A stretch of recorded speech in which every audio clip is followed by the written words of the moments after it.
네, 반갑습니다. 3월 15일 봉천생의 시장점검 2부 시작하도록 하겠습니다. 자, 다음 주 대응 전략인데요. 역시 시장의 흐름에 대해서는 1부에서 다 말씀을 드렸고요. 자세히 들으셨을 거예요. 그래서 다음 주 예상 흐름까지 말씀을 드렸으니까 좀 참고하시면 좋을 것 같습니다.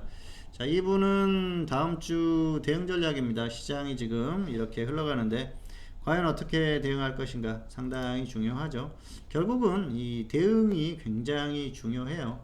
추세적인 부분에서도 그렇고요. 여러 가지로 상당히 중요하다고 볼 수가 있을 것 같습니다. 자, 일단은 지금 시장에 대한 어떤 그 예상을 해봤을 때, 자, 시장의 코스피 다음 주는 반등 가능성이 높다고 말씀을 드렸었죠. 최소한 이제 1800 이상까지 반등을 할 것이다. 그리고 여기에서 좀 움직이는 흐름이 나오지 않을까 다음 주는 그렇게 말씀드렸어요. 다만 출렁임이 좀 그 심할 수는 있다. 지금 급등락하는 그런 장세이기 때문에 출렁임이 충분히 나올 수 있다는 것이죠. 그런 부분들을 좀 생각을 하시면서 대응을 하시면 될 것 같아요. 어쨌든 지금 같은 경우에는 뭐 최소한 1850선 정도까지는 반등이 이상까지는 가능하다고 말씀드렸기 때문에 그런 부분 잘 참고하시면 좋을 것 같아요. 단기에 그 강한 흐름이 나오면서 반등이 나온다 그랬을 경우에는 조금 더 가는구나 생각하셔도 될 것 같고요.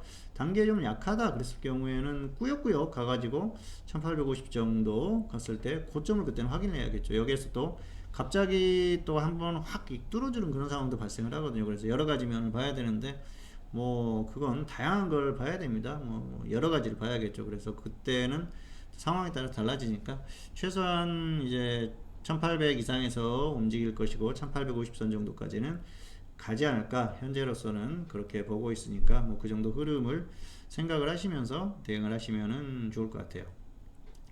자, 일단 파생은 그렇습니다. 파생은 역시 하방 공략이 포인트다 그렇게 볼 수가 있겠는데요. 추세 얘기하는 거예요. 추세가 하방 공략이 포인트다 그렇게 말씀드렸었죠. 자, 다음 주에 지금 이제 시장을 예상을 하면서 1850 그리고 1900선까지도 가능하다고 말씀드렸기 때문에 하방 공략 같은 경우에는 서두를 필요가 없어요. 추세 같은 경우에는 최소한 1850이 회복이 됐을 때 그때부터 좀 공략을 해보는 것이죠. 상황을 봐가지고 더 갈 것 같아 그러면 좀 더 기다려도 되고요. 뭐 이게 뭐 1900 넘을 것 같은데 상황이 바뀌었다 그랬을 경우에 좀 더 기다려보는 것이죠. 상황에 따라서 다르고요. 그래서 뭐 추세 같은 경우에는 역시 반등했을 때 하방 진입을 하는 것, 물량을 좀 모아가는 전략이 필요하고요. 그리고 장중에는 양방향이 다 가능합니다. 지금 급등 나가지 않습니까? 그러면은 자, 이런 날 좀 심하게 빠졌다 그러면은 저점에서 매수해서 단타, 그리고 좀 심하게 갔네 하면은 고점에서 매도해서 단타 가능하다는 것이죠. 그래서 단타는 양방향이 다 가능해요. 지수대에 따라서 단타를 할 것인지 추세를 할 것인지, 하방 같은 경우에는 지수대에 따라서 추세인지 단타인지 생각을 해야 된다는 것이죠. 오늘 좀 심하게 튀어올랐네 그랬을 경우에는, 그런데 지수대가 좀 낮아요 그랬을 경우에는 단타로 가능하겠죠. 그런데 야 1850이 넘어가고 뭐 1900선 가까이까지 왔네 그랬을 경우에는 하방 진입해서 밀렸을 경우에는 끌고 갈 수도 있겠죠. 그런 것들이 가능하다는 것이죠. 그리고 매수 같은 경우에는 지금은 좀 장중에 밀렸어요. 예를 들어서 금요일 같은 경우에가 상당히 좋은 그런 기회였는데요. 저점에서 좀 너무 심하게 밀렸다. 그리고 나서 저점 확인을 하는 거죠. 자, 저점 찍고 반등이 나왔다가 다시 자, 이런 구간 쭉 지켜보다가 반등이 나왔어요. 그러면은 이런 구간에서는 기회가 될 수가 있겠죠. 이런 데서 매수를 한번 해보는 거예요. 물론 뭐 이런 구간을 안 주고 그냥 가버릴 수도 있습니다. 자, 그날은 너무 약했었기 때문에 이런 구간을 주고 반등이 나왔는데요. 이런 구간이 사실은 좋죠. 자, 초반에 고점 찍고 반등이 나왔어요. 그러면은 이런 구간에서 한번 들어가 보는 것이죠. 매수를. 그래서 너무 심하게 밀렸을 때 들어가 보자는 거예요. 그러면은 지금은 지수대가 예를 들어서 여유가 많이 있어요. 지금 말씀드렸을 때 뭐 좀 심하게 밀려서 다시 1700 근처까지 갔다 그랬을 경우에 매수해서 좀 끌고 가보는 것이죠. 길게. 그런 것들이 가능합니다. 그래서 반등이 충분히 나올 때까지 지금은 상방도 뭐 1박 2일 상황에 따라서 2박 3일도 가능한 그런 상황이고요. 다만 하방 같은 경우에는 반등이 나왔을 때 그때 조금 끌고 가는 것들은 가능하다. 장중에는 반등이 심했을 경우에는 장중 단타는 매도도 얼마든지 가능하다, 그 정도로 생각을 하시면 될 것 같습니다.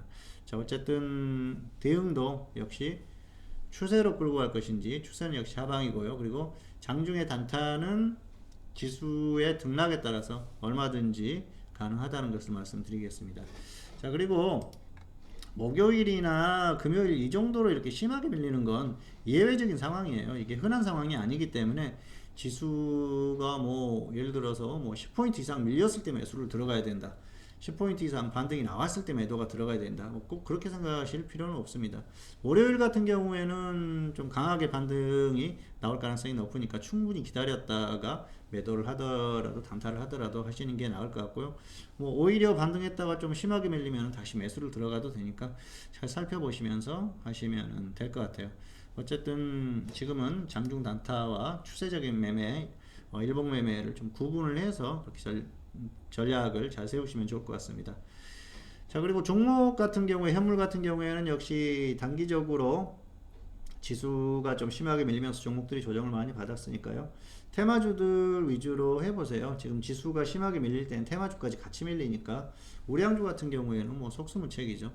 단기적으로는 우량주가 좀 반등이 나올 수 있겠습니다만 결국은 또 어느 시점이 되면은 우량주가 더 가기는 어렵거든요. 그래서 지금은 개별주 좀 단기 매매 위주로 하시기 바라겠고요. 종목수 너무 많이 하지 마십시오.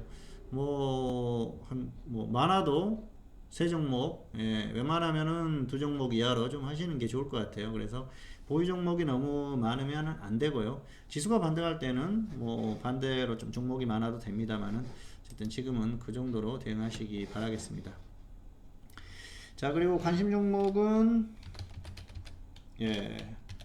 모나리자, 그리고 SV 인베스트먼트. 모나리자는 사실 뭐 조정 받아주면 좋고요. 지금 저점 확인하고, 저점을 다지는지 확인하고 들어가는 게 좋을 것 같고요. SV 인베스트먼트 같은 경우에도 뭐 지수가 또 출렁인다고 하면은 더 심하게 조정을 받을 수도 있으니까 조정 이렇게 받을 때 한번 들어가 보시는 게 좋을 것 같아요. 가격적으로는 지금도 충분한데 사실 빠졌던 게 있기 때문에 조금 다시 빠지면은 들어가 보시는 것도 좋을 것 같습니다. 단기 매매죠. 짧게 매매하는 거니까 이런 종목들도 뭐 조정 받았을 때 관심을 갖자는 것이죠. 일단은 관심 종목으로 보시면은 될 것 같아요.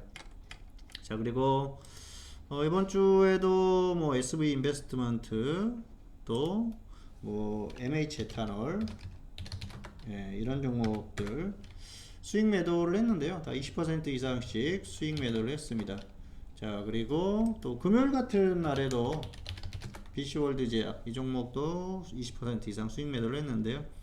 종목만 잘 고르면 언제든지 가능해요. 그리고 중요한 게 지금은 ETF예요.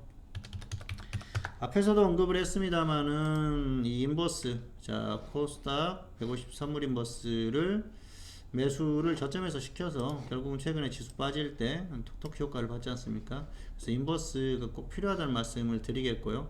지수 반등 나오면은 다시 인버스는 들어가는 게 충분히 필요하지 않나 생각을 합니다. 그리고 금요일에 이제 레버리지 매매를 했었던 그런 상황인데요.